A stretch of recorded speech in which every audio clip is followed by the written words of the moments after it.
Good afternoon. Myself Dr. Shobik Mitra, Assistant Professor from Postgraduate Department of Botany, Darjeeling Government College, West Bengal, India.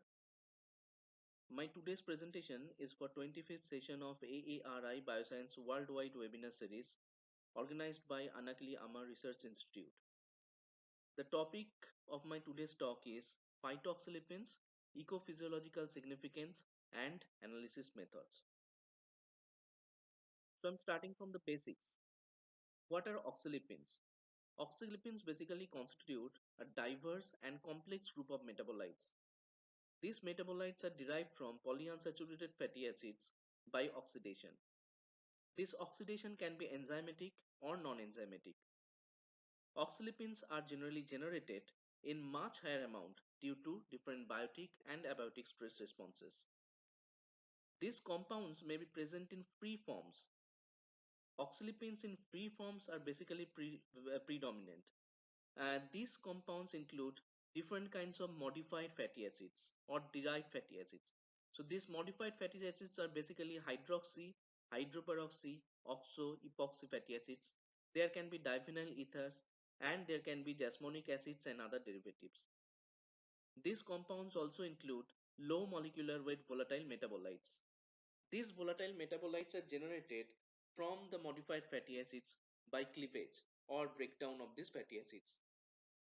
Now, apart from these free oxylipins, there can be structural diversity of oxylipins due to increased discovery of esterified phospholipids or esterified glycolipids. This due to this esterification of oxylipins with these lipid classes, this oxylipin diversity has been considered now as huge. There can also be some conjugated oxylipins which are conjugated with amino acids and other metabolites. Now the basic function of oxylipins are basically defense response. They are mainly produced due to mechanical damage or any other kind of abiotic stress response or by induction of insect or herbivore attack as a biotic stress response. So they act as important signaling molecules within or between plants as the ecological interactions to communicate the defense response. Some oxylipins are reported as hormones or have antimicrobial or antifungal properties. There are some oxylipins which are from algae. They mediate resistance of diatoms against algacidal bacteria. Now, what I have told that pre-oxylipins are the most predominant oxylipins. They are basically derivatives of fatty acids. So first I'll talk about the modified fatty acids. So this modification is basically the modification in fatty acid chain. You know that fatty acids are basically have a carboxyl group and a long chain hydrocarbon. This hydrocarbon chain has become modified by oxidation. Now, this oxidation can occur at any part of this fatty acid chain. There can be there can be hydroxy fatty acid, there can be keto group in this hydrocarbon chain, and that can form keto fatty acids. There can be hydroperoxygenation in this fatty acid chain, that can form hydroperoxy fatty acids. Similarly, there can be hydroxy epoxy fatty acids, and also diphenyl ethers. Apart from these free oxylipins, these modified fatty acids, there can be green leaf volatiles. So green leaf volatiles are basically the products that are formed due to breakdown or cleavage of these modified fatty acids. So these modified fatty acids can be broken down into small molecular weight compounds or low molecular weight compounds. These compounds are basically from 6 carbon or 5 carbon. They can be up to 10 carbon compounds. So these compounds are generally saturated or unsaturated aldehydes, saturated or unsaturated alcohols. There can also be keto compounds or acetate compounds. So all these small molecular weight compounds are considered as green leaf volatiles. So green leaf volatiles are basically complex mixture of these low molecular weight compounds. So why they are termed as greenleaf volatiles? Because this if you mechanically damage a leaf, you will get some certain kind of smell. That smell is basically due to this complex mixture of these volatile compounds. Apart from these pre-oxylipins, there can also be esterified oxylipins. So these esterified oxylipins has been discovered recently, and they can be esterified with phospholipids. You can see these are some phospholipid classes where instead of fatty acids you can get some modified normal fatty acids are also there. They can also be modified fatty acids. So you can see that there is a modified fatty acid, and there is also a modified fatty acid attached with the glycerol molecule. So these are basically esterified phospholipid, which is esterified with oxalipid. Similarly, there can be oxalipins esterified with glycolipid. One example I want to emphasize that this one arabidopside C, where the fatty acids instead of the normal fatty acid you can get some modified fatty acid, which is actually 12-oxo-phytodienoic acid. These fatty acids are attached with the glycerol molecule, so you can get arabidopside C. So these are some examples of some esterified uh, oxalate. So in the first slide, I have told that there can be also conjugated oxalipins. So conjugated oxalipins means these oxalipins can be present in conjugation with amino acid. So if jasmonic acid is conjugated with methionine, that can form jasmonyl methionine. If jasmonic acid is conjugated with phenylalanine, that can form uh, jasmonyl phenylalanine. So these are certain some examples of the conjugated oxalipins. Now coming to the metabolism part, means the biosynthetic pathway. So what I have told that the polyunsaturated fatty acids, basically in case of angiosperms, the 18 carbon polyunsaturated fatty acids, we know that linoleic acid and alpha linolenic acids, these two are the predominant polyunsaturated fatty acids present in angiosperms. So these polyunsaturated fatty acids act as the precursor for these compounds. Now the major enzyme that will work on these polyunsaturated fatty acids are lipoxygenase. Now, lipoxygenase is basically doing the first oxidation step. So, this oxidation can be enzymatic. So, in case of enzymatic oxidation, lipoxygenase will work first. And also there can be non-enzymatic, but I will focus mainly on enzymatic pathway. So, lipoxygenase function is first to hydroperoxygenate at certain position of the fatty acid chain. So, it will form, initially it will form hydroperoxy fatty acids. Now, these hydroperoxy fatty acids, which is formed from the normal polyunsaturated fatty acids, that will act as the precursor for a number of enzymes. So, these number of enzymes are basically cytochrome P450 monooxygenase group of enzymes, which is CYP74 group of enzymes, and that include allyl oxide synthase, hydroperoxide lyase, divinyl ether synthase, and epoxy alcohol synthase. So these all enzymes will work on these hydroperoxy fatty acids. Now, if divinyl ether synthase will work on this hydroperoxy fatty acid, that will form divinyl ethers. Similarly, epoxy alcohol synthase will work on these hydroperoxy fatty acid to form epoxy hydroxy fatty acids.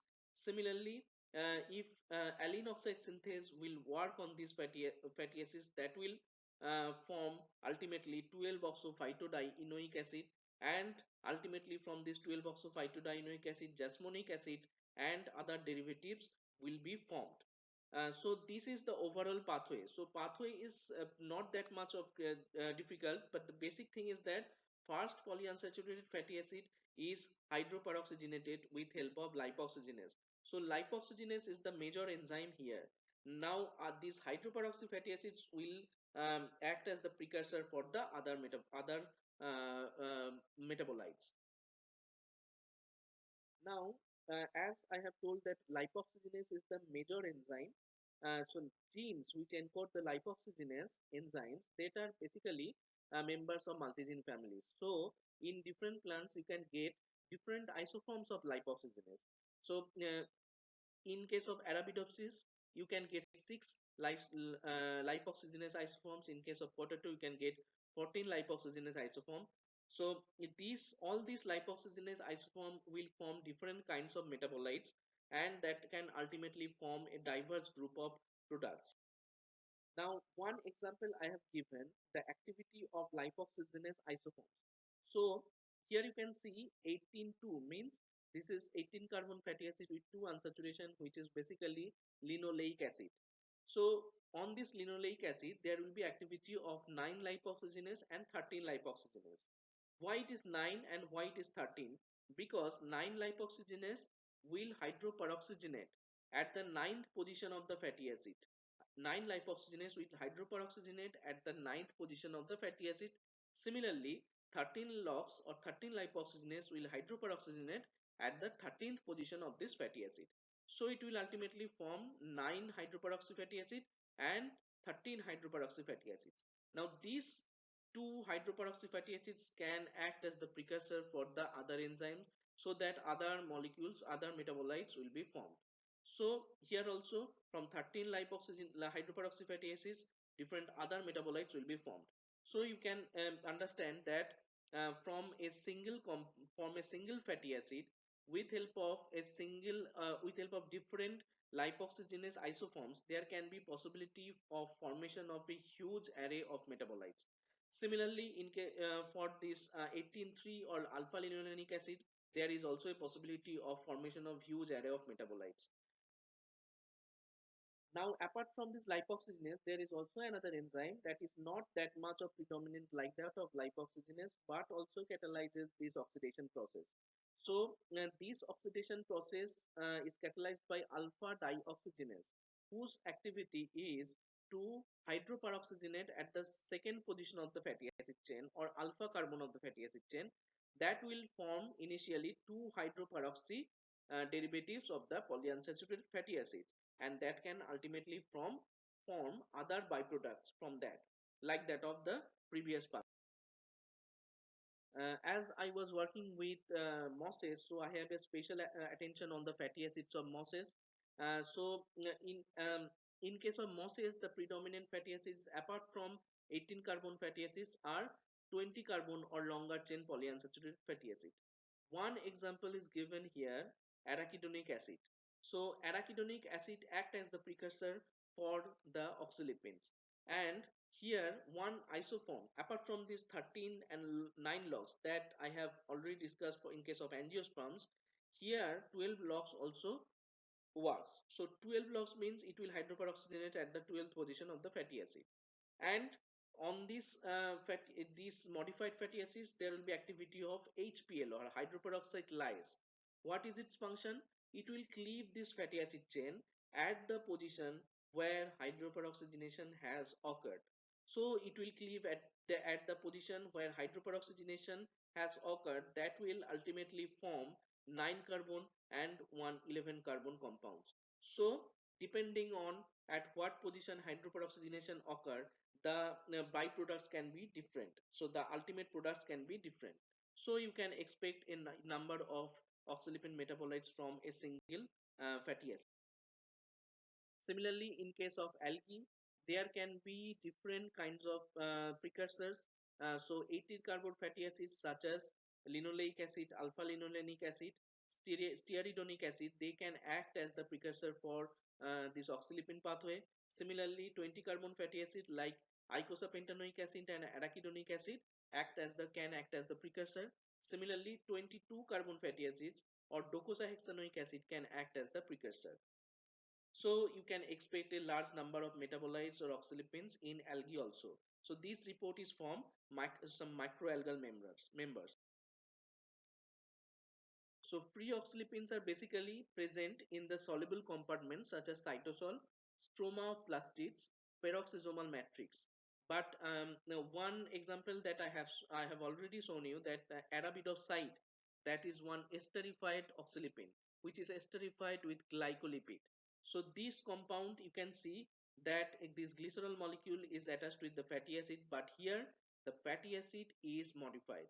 The modified fatty acid here is 12 oxophytodienoic acid. So this 12 oxophytodienoic acid is attached with this SN1, and another modification is there in the SN2 position. So these arabidopside are some newly discovered esterified oxylipins, but its actual activity or actual significance is yet to be known. So coming to the significance of oxylipins, so I have already told that its basic function is defense. So they are basically generated in much higher amount due to different kinds of biotic and abiotic stress response. One example I have given that in case of these two chromatograms, volatile chromatograms, one is control one. Control means it's a bean plant's volatile chromatogram, and another one is this bean plant is infested with some spider mite. So you can get two chromatograms. Now if you compare these two chromatograms, you will see that in the infested plants there is generation of much higher amount of 6 carbon volatiles. So basically hexenol, hexene 1-ol, and 2 hexenol, 3 hexenol. So these compounds are generated in much higher amount. So what you can conclude, that due to stress condition, due to biotic stress condition, generation of low molecular weight volatiles are increased in the plants. So this diagram is actually representing the stress response by oxylipins. There can be different kind of stresses like pathogen, herbivores, biotic stresses. There can be heavy metal stress. They all will activate the ROS, the reactive oxygen species. This reactive oxygen species can hydroperoxygenate, which is obviously a non-enzymatic pathway, or these reactive oxygen species can mediate the LOX, or can activate the LOX or lipoxygenase, so that the polyunsaturated fatty acid can be hydroperoxygenated, and that can ultimately form oxylipins. So oxylipins function is basically to activate the defense related genes, so that the volatiles and other defense related metabolites can be produced. So if you see the significance of oxylipins in biotic stress response, you can see that there can be 4 ways by which oxylipins can mediate biotic stress response. Now in this diagram you can see, suppose one herbivore has infested a particular position of a plant. So at this first one is the direct defense by volatiles. So what is happening, at the point of infestation there is release of the volatiles. So these volatiles can be toxic for the herbivores. So it is directly defending the plant against the herbivore. Now second way which is possible, systemic signal within damaged plant. What does it mean? That the volatiles which are produced at the point of infestation, that can be transported to the undamaged part of the same plant, so that it can give some pre-defense, it can activate some pre-defense genes or other things in the undamaged part. Third one is chemoattraction of natural enemies of herbivores, means the volatiles which are generated at the infestation point, that can attract some natural enemies of that herbivore. So there is a tiotropic interaction that is occurring here. So this natural enemy can kill the herbivore, so it is indirectly defending the plant. Similarly, the fourth one is the plant talk or reverse dropping. That means these volatiles which are generated from the infested part of the plant, that can move to the neighbor plant, that can move to the neighbor undamaged plant, and it will produce some defense responsive mechanism in the undamaged plant. So this is one type of plant talk or communication in between plants. So these oxylipins or the volatile metabolites which are produced can have this time of activities. So systemic defense, second one is the systemic defense. So what is systemic defense? It can increase the expression of defense related gene. It can activate lipoxygenase or allyloxide synthase that can produce more volatiles. They can accumulate jasmonic acid and other volatiles that can defend the plants. Um, so these I have already told, indirect defense or tiotropic interaction. That means at the point of infestation, the volatiles will be produced. That volatile will attract some enemies, natural enemies. That enemy will kill the herbivore. So in this way, it is indirectly killing, indirectly defending the plant. So this is one kind of tritropic interaction, tritropic ecological interaction. So the volatile here is indirectly helping the plant defense. So this one is the uh, plant talk or reverse dropping. So you can see, so these are two plants present side by side. So one plant is attacked by the herbivore. So at the point of infestation, there is production of volatiles. That volatile will move to the neighbor plant. At the neighbor plant, there will be some defense responsive mechanism. So that if this herbivore can move, will move to the neighbor plant, it cannot infest the neighbor plant. So it is one kind of indirect defense. So that is mainly mediated by these low molecular weight volatiles oxylipins. One example of this plant talk or EVAS dropping is given. This is just one experimental proof. So you can see the reference of this experimental proof where two groups of plants are present in a chamber which is separated by a cotton wool. So one group of plant was allowed for infestation, another group was undamaged. Now, if what is happening here, that due to infestation, these volatiles will move to the next undamaged plant. Now, if we see the result of this experiment, due to this defense response, this defense responsive genes are overexpressed in the undamaged on the neighbor plant. So, what is the reason for this overexpression? The reason actually is proposed from this experiment is that these volatiles will move to this undamaged plant, and that will activate the defense responsive gene in the neighbor undamaged plant so that it can have some pre-defense mechanism. Now, apart from this defense responsive mechanism, there is also significance of volatiles in developmental process. Actually, in case of this example is given in case of mosses, where moss colony growth is inhibited with the logs derived products. So these are the examples. You can see that this Piscomitula plant is grown, moss is grown in different media that is containing some logs derived products like heptadecatrienol, OPDA, and methyl jasmonate. The growth is basically inhibited here in this case. You can see that root growth is also affected by these oxylipins or the logs derived products. You can see these compounds means keto fatty acids and hydroxy fatty acids. This compound causes waving of or arrests of lateral, means lateral roots are inhibited and waving of the root is formed. There is also activity effect of divinyl ether and oxoactic acids. These actually arrest the growth and loss the apical dominance of the root. Similarly, alene oxide synthase products, they will cause the overall growth arrest. So basically, root growth is inhibited due to these oxylipins. Apart from these two developmental negative developmental effect, this tuber formation by jasmonic acid is actually induced. This tuber formation is induced in Solanaceous plants, which is experimentally proved with the help of jasmonic acid or just any derivatives of jasmonic acid. Similarly, um, Arabidopside A and jasmonic acid also found to be reported to have senescence promoting effect.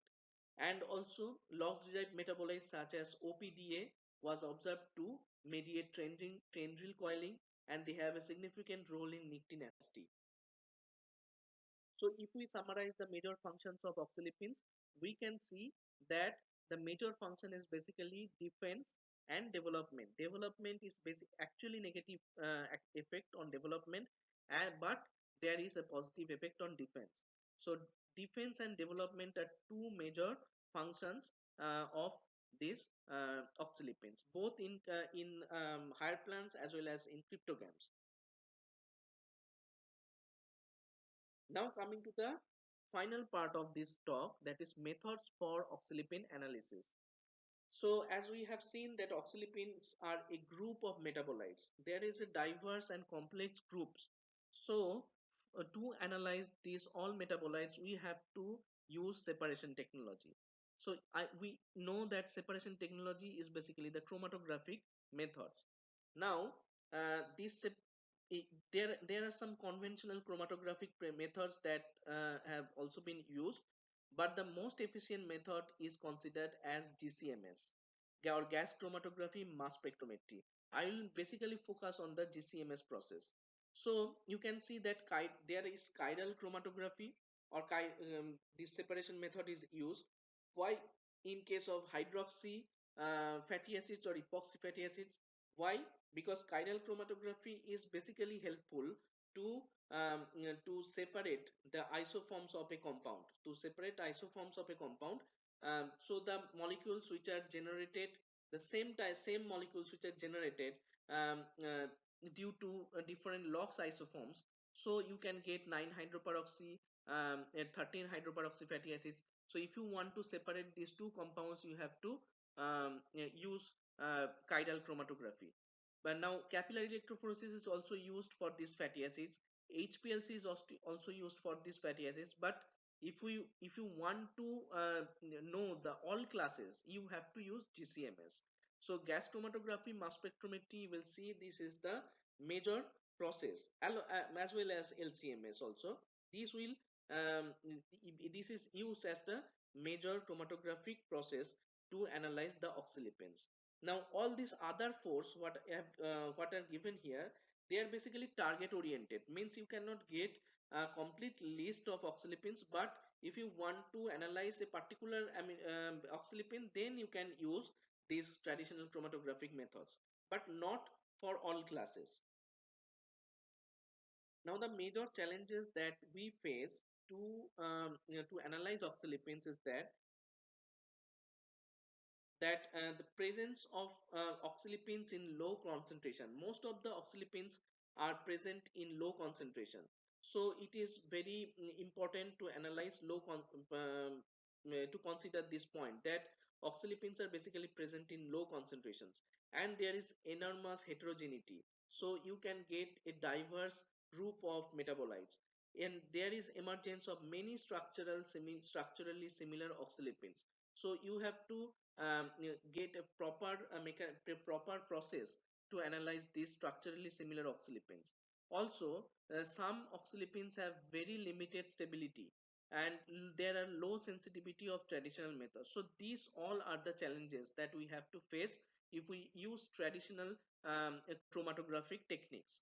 Now, due to these challenges, we usually use gas chromatography mass spectrometry or liquid chromatography mass spectrometric method to get the overall oxylipin profiles in biological samples.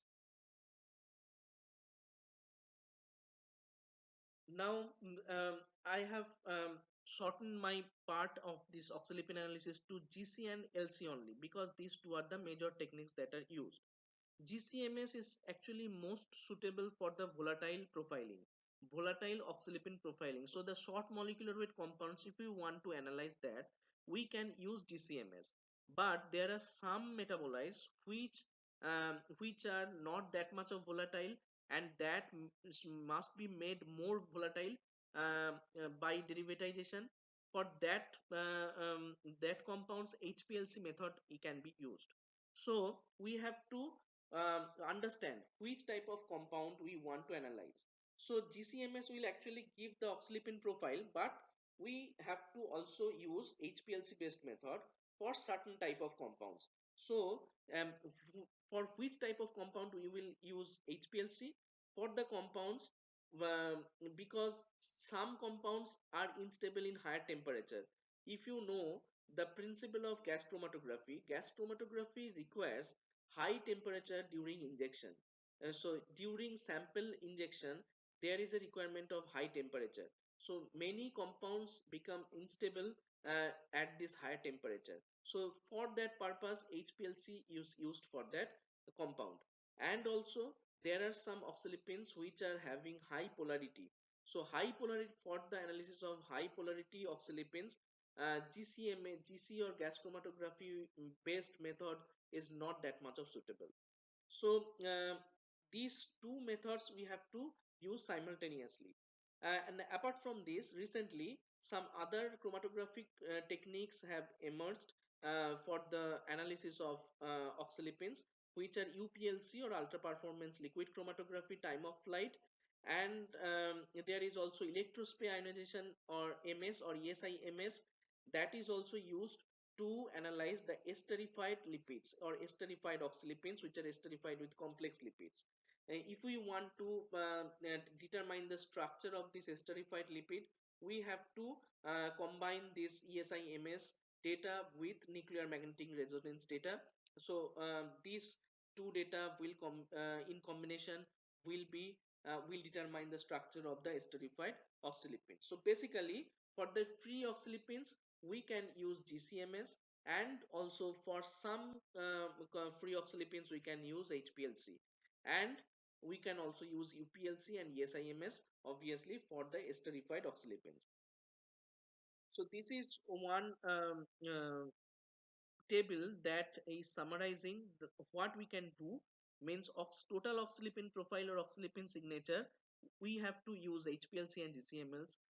For profiling of volatile compounds or only low molecular weight volatiles or green leaf volatiles, we can use GCMS. For identification of the esterified oxalipins, we can use ESIMS or NMR. So arabidopsides are basically, I have told that these are esterified oxalipins. So we can use ESIMS or NMR. And obviously in some cases HPLC and GC can also be applied if we do proper derivatization.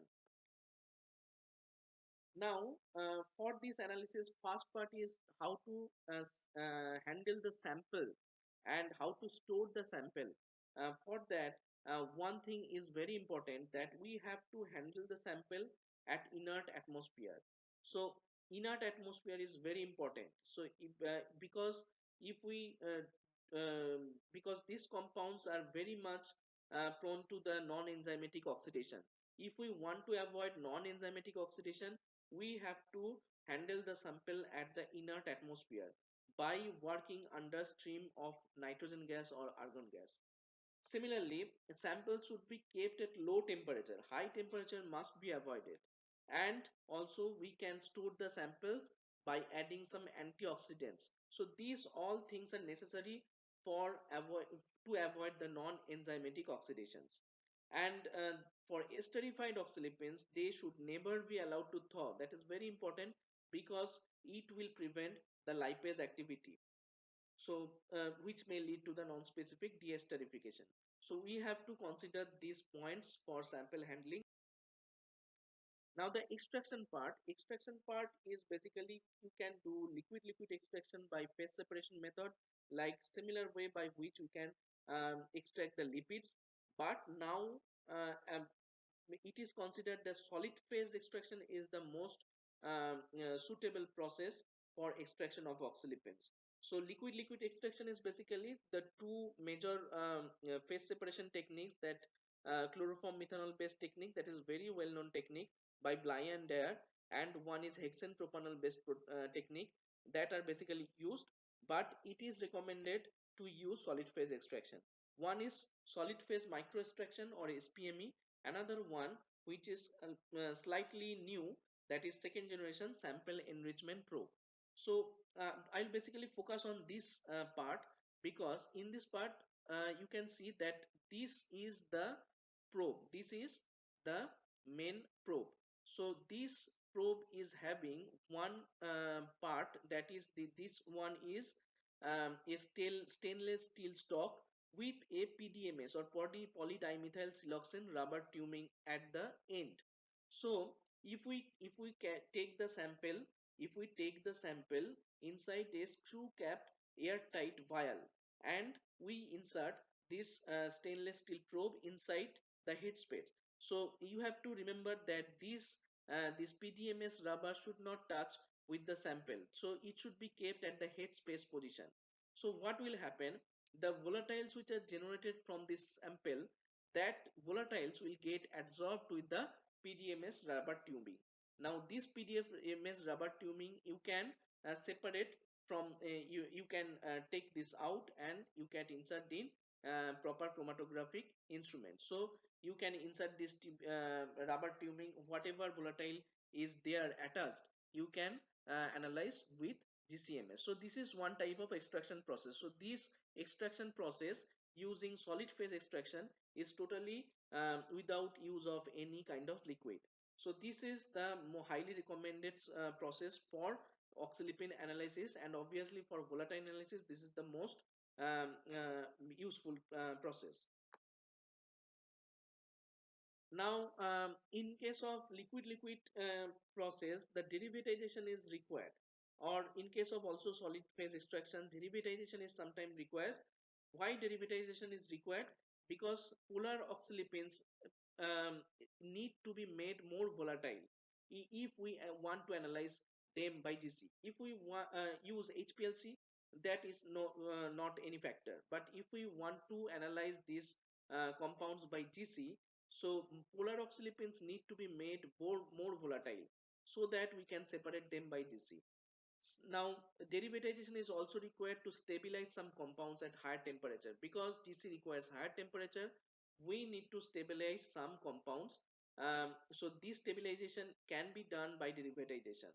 So these can also be used as a diagnostic tool to determine which functional group is present in the molecule. So these are the purposes for which we need derivatization of a compound.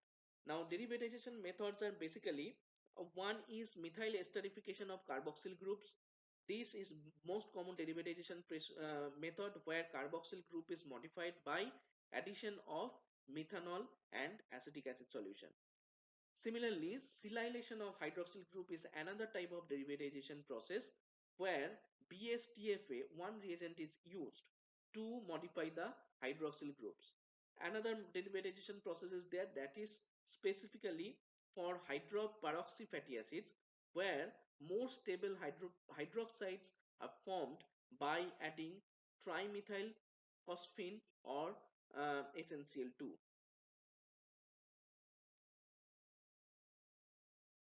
So if we want to quantitate the volatiles, we have to use internal standards in gas chromatography. So what type of internal standard we have to use? There are some criteria, there are some property of that compound. Obviously, internal standard must have similar physicochemical properties and similar chemical stability like that of the oxylipin compound. And the standard has to mimic the analyte when you are analyzing the compounds. The good internal standard is actually not available naturally.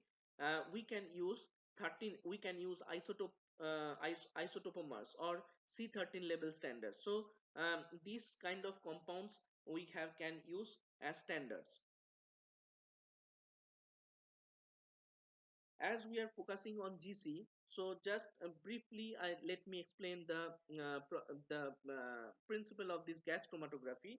So in this gas chromatography, the sample is injected through this injector, and this sample is all the samples which are which are there in the all the oxylipins which are there is volatilized initially at the injector. So injector is exposed to a very high temperature of around 250 or 260 degrees Celsius, so that all the compounds which are there in the headspace or the PDMS rubber tubing or the injector, that can be volatilized. Now these volatiles will move through gas phase inside the column. Now inside the column there is a stationary phase to which all the volatiles will be attached. Now inside the column there is a temperature program. Now the temperature program can increase from low temperature to high temperature. Due to this increase of temperature, so the compounds which have which are of low molecular weight, whose boiling point is low, that compound will elute first and move through this column and will hit the detector. And the compounds which are of high molecular weight, obviously that will have higher boiling point, that will move slow through this column and that will hit the detector later. So in that detector, that is basically mass detector, MS detector. So mass spectrometry detector um, is present attached with the gas chromatography, where initially the compounds which are released from this column, that compounds are become ionized by this ion source. That compound has become ionized with this ion source, and that compound is becoming fragmented. So this fragmentation pattern is specific for any specific compound. By using this fragmentation pattern, we can we can detect a particular oxylipin, or we can know what is that compound. So these are the ionization, two major ionization process by which we can ionize any kind of analyte that is coming out from the column. So there are two major ionization process, which are electron ionization and chemical ionization. So in case of GCMS, we basically use electron ionization process. So these are some representative chromatogram, volatile chromatogram. You can see a lot of chemicals, a lot of compounds whose peaks are given. So this is the overall volatile chromatogram of my work on the mosses. So you can get different kinds of chromatogram from different mosses. Obviously their composition is almost same, but quantitatively obviously there can be difference, but the composition is almost same. The C6 volatiles, or 6 carbon compounds or 8 carbon compounds, these are most predominant oxalipins which are found in mosses or any other kinds of plants. Now, volatiles can be identified by analyzing the mass fragmentation pattern. That is, obviously, we are not, those who are not from chemistry background, it is very difficult for them to analyze the mass fragmentation pattern. But we can do one thing. We can compare this mass fragmentation pattern with the available mass fragmentation pattern that are there in some database. So we have to compare this mass fragmentation pattern with the fragmentation pattern that is given in database. There are different kinds of databases in which the mass fragmentation patterns of oxalipins are there. So you can compare them, and you can analyze and you can determine which compound is that. Apart from this, we can use linear retention index. That is one process that is specific, but if you use mass fragmentation pattern, EIMS pattern, then it is more reliable. And linear retention index is basically it is one parameter for any column, that is in relation to lower and higher in alkanes. There is a formula we have to calculate with that. But see here, some databases are given. In case of GCMS, we are basically using lipid maps, lipid blast, and also NIST library, cyber lipid library. So whatever library is there attached with your GC, you can compare is your compounds mass fragment with that, and you can determine its identity. So here I'd like to conclude the overall presentation. So oxalipins are basically fatty acid derived metabolites which are induced by different biotic and abiotic stresses, and its function is huge. So they are basically acting as the defense responsive molecules.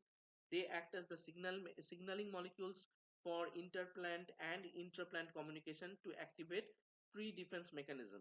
Apart from this, there is a notable effect on developmental process in higher plants as well as in cryptograms. So these group of metabolites are of enormous significance and in all groups of plants.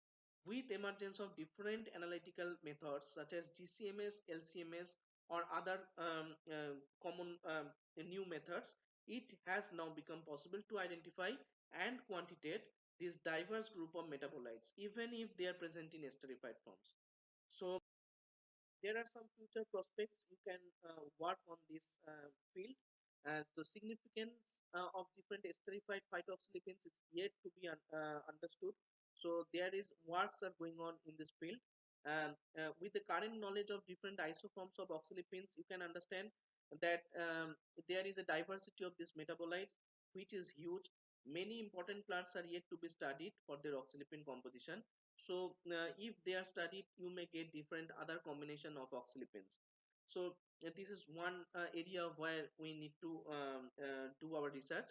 Now, due to the multi-level defense responsive role, it has now been started to use them as pest control strategies. So this research is required. More research in this field is required in this applied field.